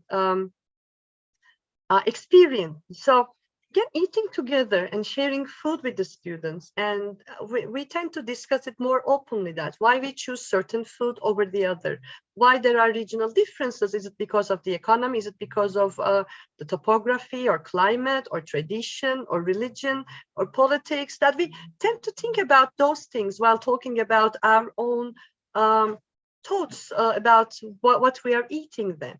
So it's a kind of a communication that we tend to discover our culture more, whether we take pride in the food that we eat, or sometimes we ignore what we are eating, how the food that is cooked by our mothers is different from what we cook now at our home. So these are the things, again, a kind of discovery, again, a kind of transformation. We all know those things, but again, stopping and thinking and talking together, I think creates a difference. We also discussed about the impact of religion on food. This is a special dessert, and we discussed again, just like hummus, we just chose one, a very symbolic dessert, and we talked about this dessert in that particular course. So it's symbolic important. What is it? And when we cook it, how we cook it, why we cook it. And there are some rules which are unwritten about it. Some people cook it while doing and uttering some prayers. Some people just go and buy it from the stores. Some people distribute it to the neighbors whenever we cook, and we cook it in great and huge amounts on that particular day of Ashura. So, or is it more than a dessert? Or does young people know the importance of that? Or is it something different? How our mothers and grandmothers perceive it? So it's a special day celebrated annually in Turkey. It marks a special religious day. it has many meanings. And according to some, it is the day when Prophet Moses, who was saved from the Egyptians by God. So it has importance for the Jews and the Christians as well. For some Sunnis, it's a very religious day because it represents the day that when the grandsons of our Prophet Muhammad was killed on that day, and they prepare and share this food as a result of their mourning. And you have probably seen some Shiite people, just beating their backs with chains on that particular day, crying together. The Karbala Day in Iraq, for example, that day is a kind of a not celebration, but remembering that day. It is on that Ashura Day as well, though it's a dessert, dessert, sorry. Okay, I always confuse, and I knew that I would be confusing it, and I did it. Also, of course, the day has a very universal meaning about Noah's Ark and how he, after landing on the sea, had to do something for the people. And these are the only leftovers, just a bit from this, a bit from that. It has like 20 ingredients in that dessert. You have to add even nuts and everything and whatever you can find in the kitchen at that time. And of course, each ingredient is pomegranate is something about, it represents something, to be to make it multiple and to distribute it to people. So it's a kind of a very symbolic mean. So centuries old dessert, and we are eating it still today in 21st century. It is about love, it's about sharing, it's about mourning, it's about pain, it's about sharing a culture. It is more than just this wonderful taste of it. So we talked a lot about food symbolism and how communal and symbolic importance of food is important.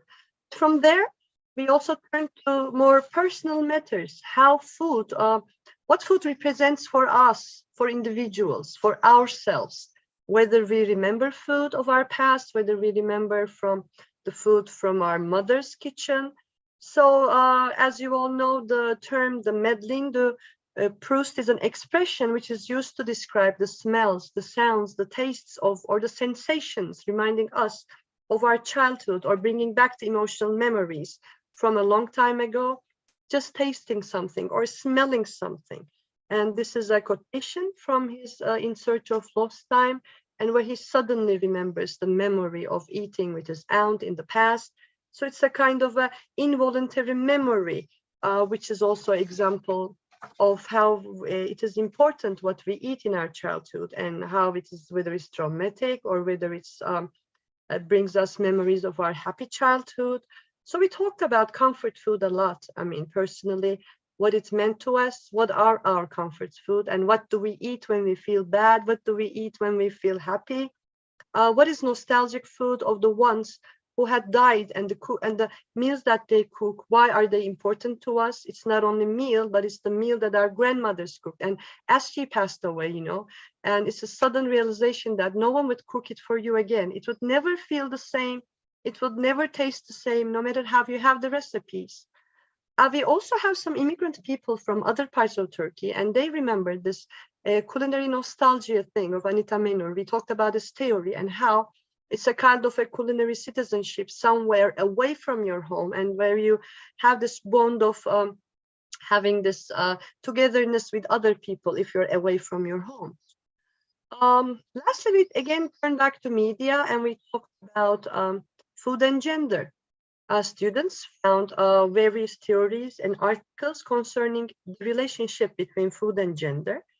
We read, for example, Carol Adams' The Sexual Politics of Meat, and we discussed how the consumption of meat is like the oppression of the female people in the society, and how food choices are different, where women tend to be choosing in the first date, for example, that they would choose a salad, that they would not tend to and choose to eat hamburgers, for example. So how those food choices are defined by the mainstream society, by media, to force us, to choose certain meals over the others. How there are certain, and we use advertisement for that. We watched many advertisements of drinks, Heineken examples, how men would be drinking a beer from a bottle where women would be drinking wine. how there are certain Diet Coke and Coca-Cola Maximum is different, for example, for different genders, even how bread is, classified as women's bread and men's bread.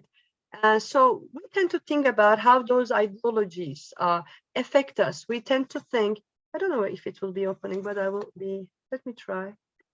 Okay, it's not important, but so this is just one example in Turkey. Do you have it in there? I don't know.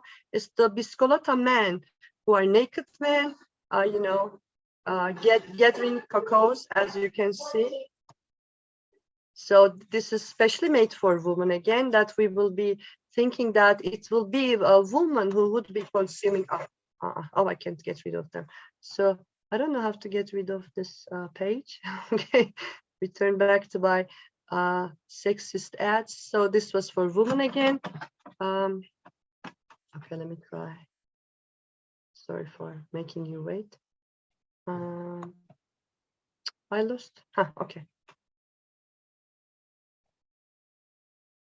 Why can't I get rid of this page? Do you want to mute? Do you want the slide to move on, or do you want the audio? Okay, so I want to return back to my PowerPoint. This was, yes, I could be able to do that. Okay, sorry for that. Got it. Yes, sorry for that. And then how different food, we have different advertisements for different things. And this is an example of mostly hamburger advertisements from United States, and how it represents something other than the hamburger, as you can see how sexist and patriarchal it can be. And we talked about our reactions to those advertisements, whether what they offer us, and can we get those hidden ideological messages behind it? Does it disturb us as women? And how it's kind of related with other things other than food. Therefore, how we will be talking about food and sexuality, which are both very personal matters and which are kind of intertwined together. So these advertisements show us that. And we talk about, again, some biological and medical articles as well, how hormones and how, okay, so will I be able to do that? I don't know. Okay, let me try. So one last small video here. And we watched this advertise. Can you see it as well, Viji? Can you see the YouTube screen? Okay. No, I can see the topics for final papers. So you can't hear? No. Only you can. Wait. No? Can you play it again? Okay. Can you hear it as well? No. I can. Okay, just watch it. I will talk it about. Okay.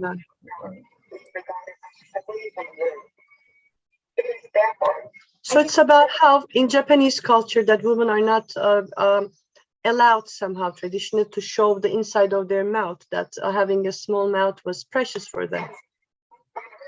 When opening that.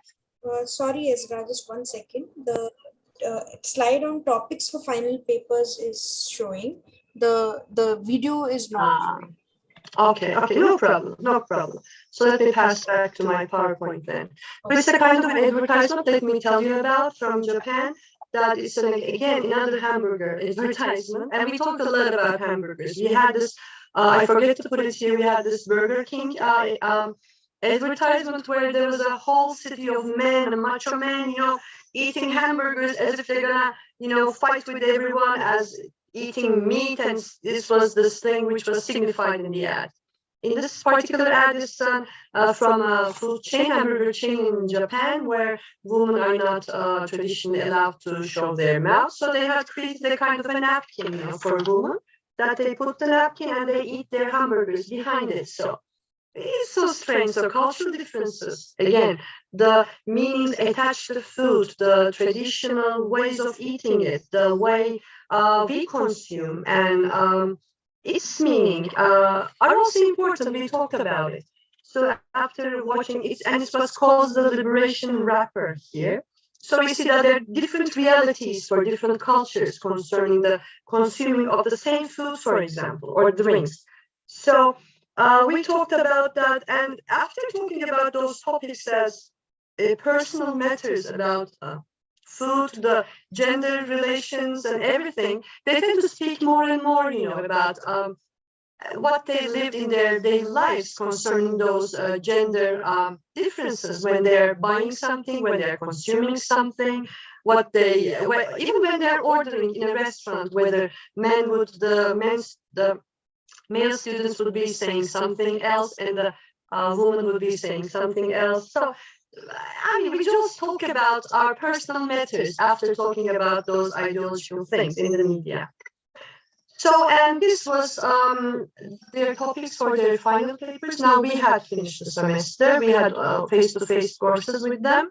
We had eat a lot, and this is their topics for their final papers, which they will be presenting next week. So this semester has been a very fruitful, literally productive and delicious course, teaching all those interdisciplinary courses.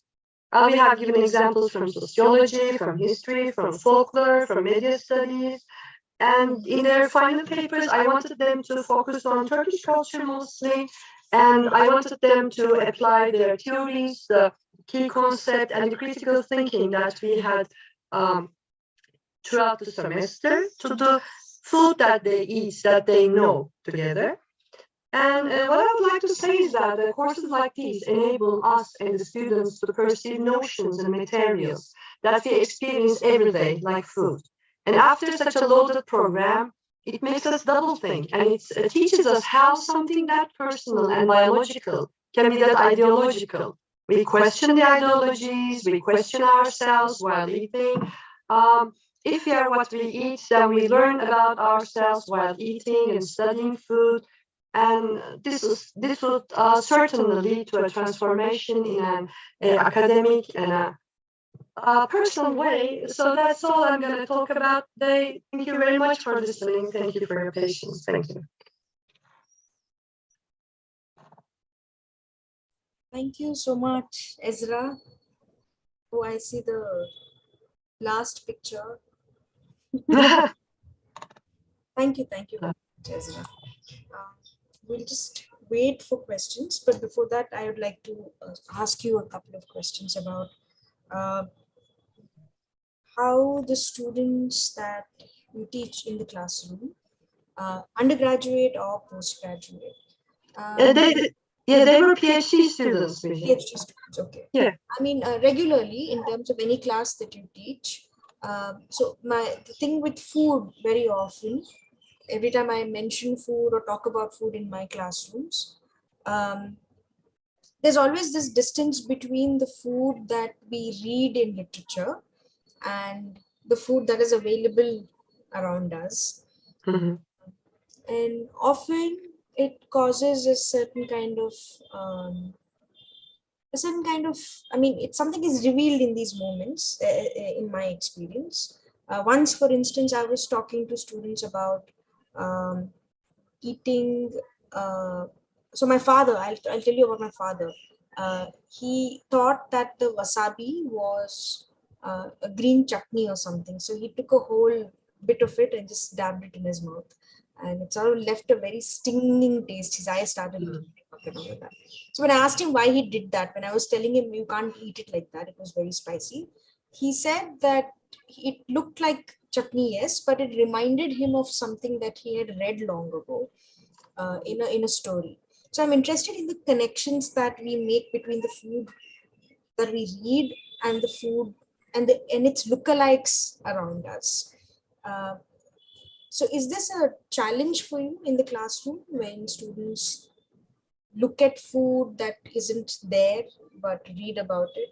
Or is this not a challenge? Is this a fun thing in the classroom? What is it like? As I told you, last year I had a MA class and we studied literature, food and literature, and we concentrated on ethnic literature, ethnic American literature. We had read Indian American literature as well. We had stories from Jhumpa Lahiri. We had Anita Desai, Feasting and Fasting. We had two other stories about lunch boxes from Indian American authors, which I cannot remember now. Yes, it was very foreign to them. We had read pieces from Vietnamese American people, Mexican American people. We had, what else did we have?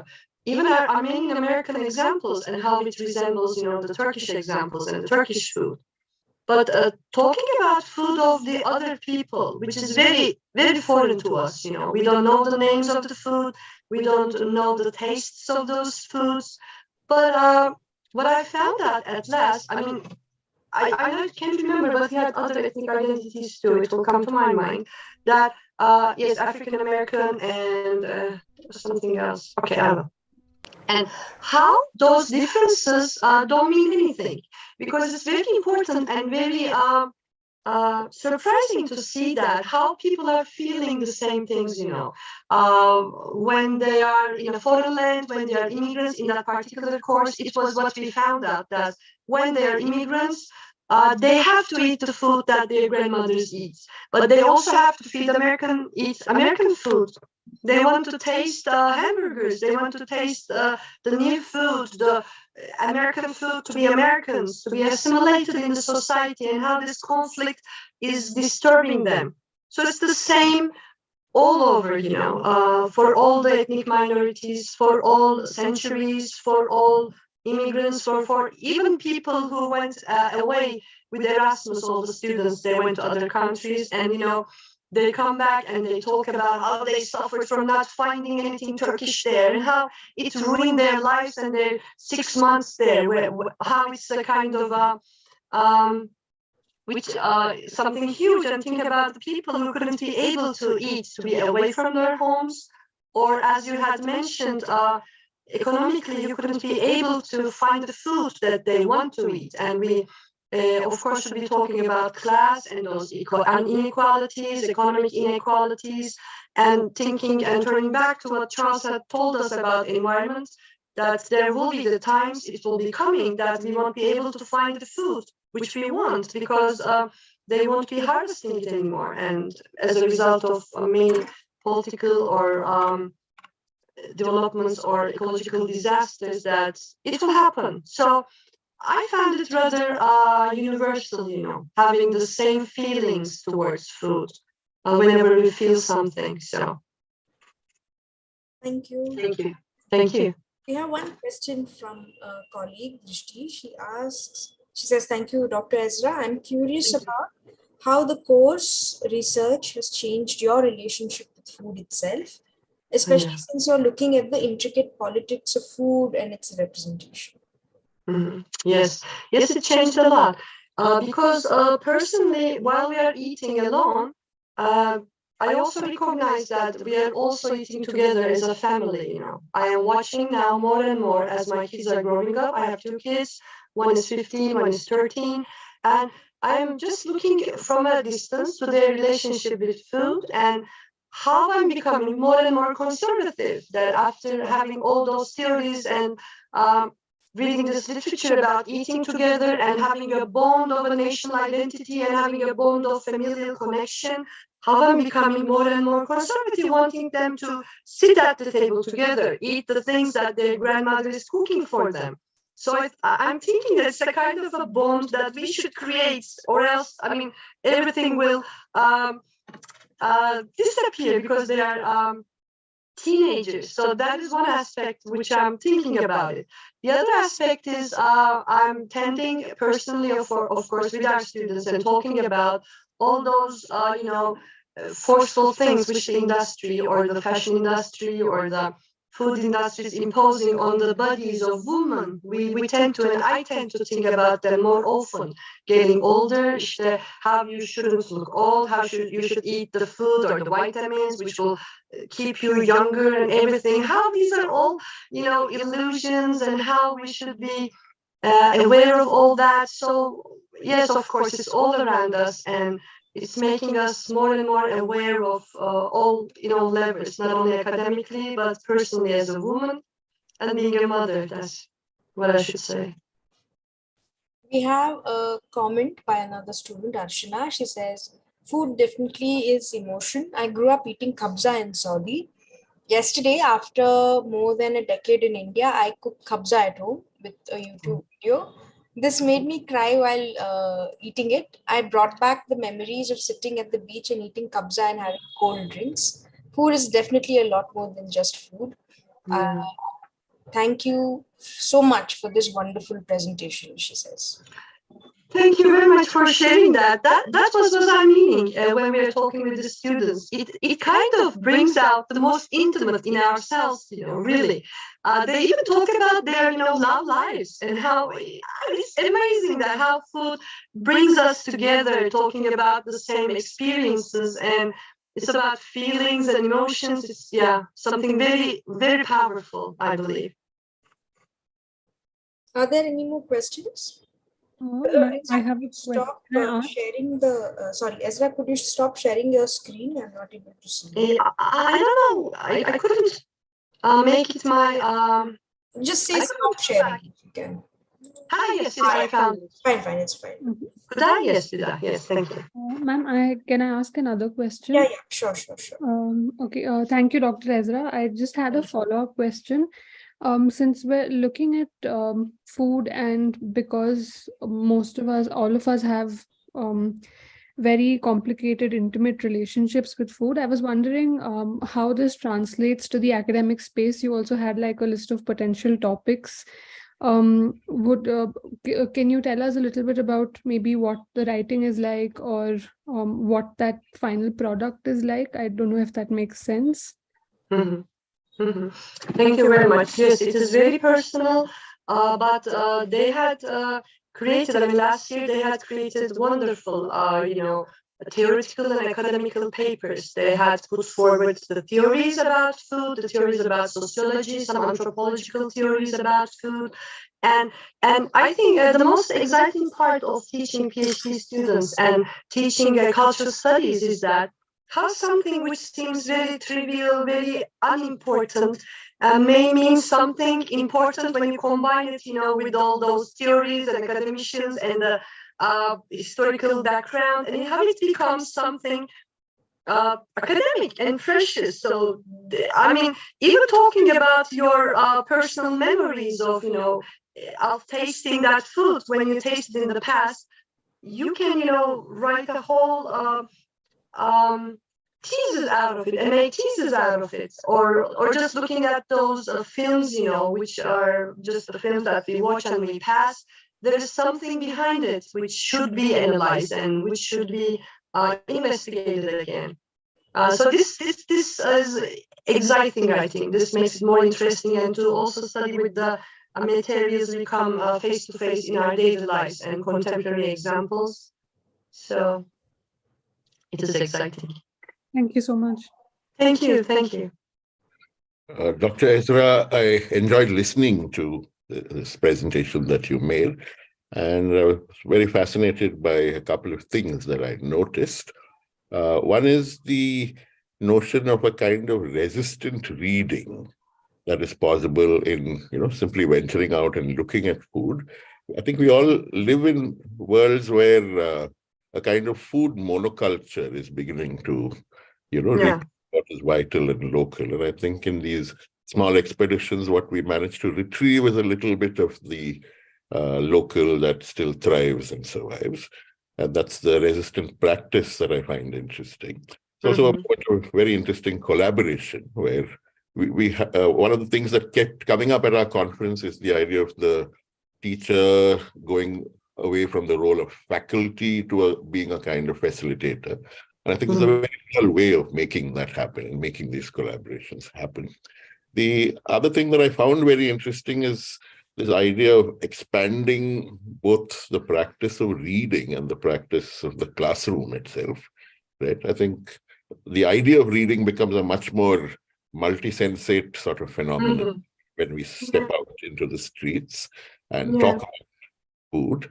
And the same thing also happens at the level of the practice of reading, because at the level of the classroom, because the classroom comes with certain constraints that are released in these moments of reading.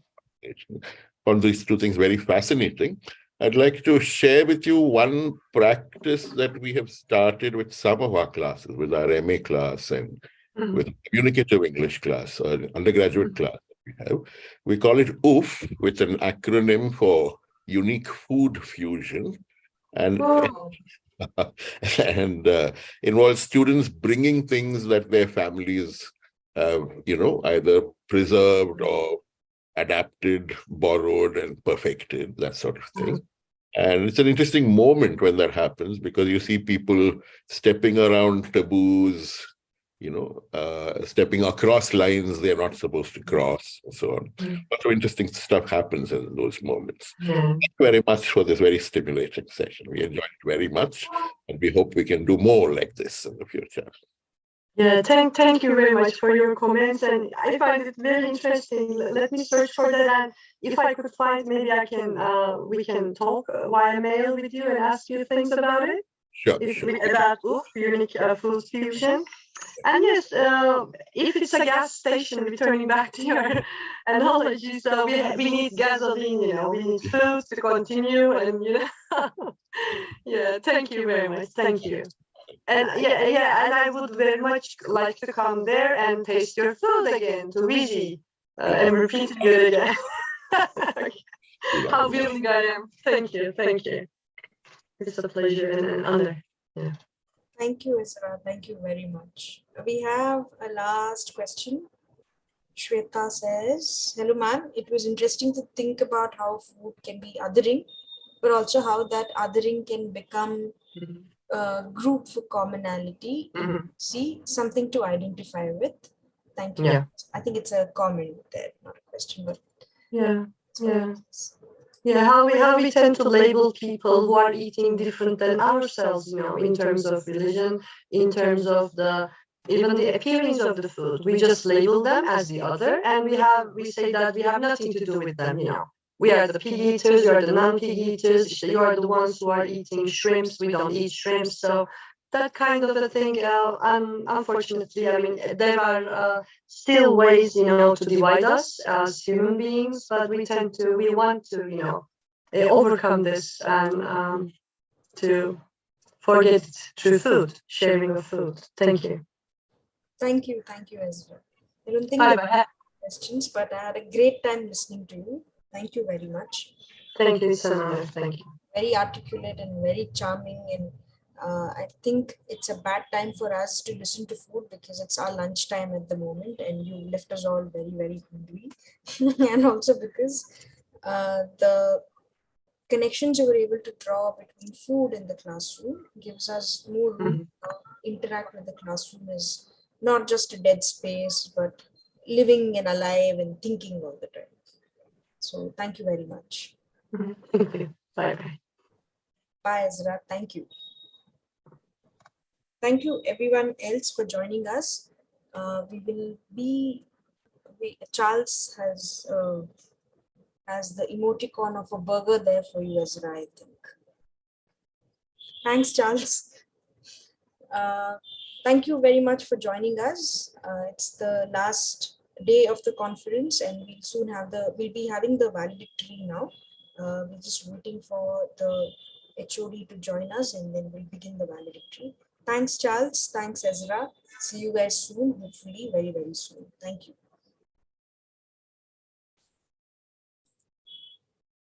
Drishti, could you stop recording for a moment? Yeah. Please send me, ma'am, the link to the Zoom. Yeah, I'll send it now. So do we do the valedictory now? In 5 minutes, let ma'am join. Okay, so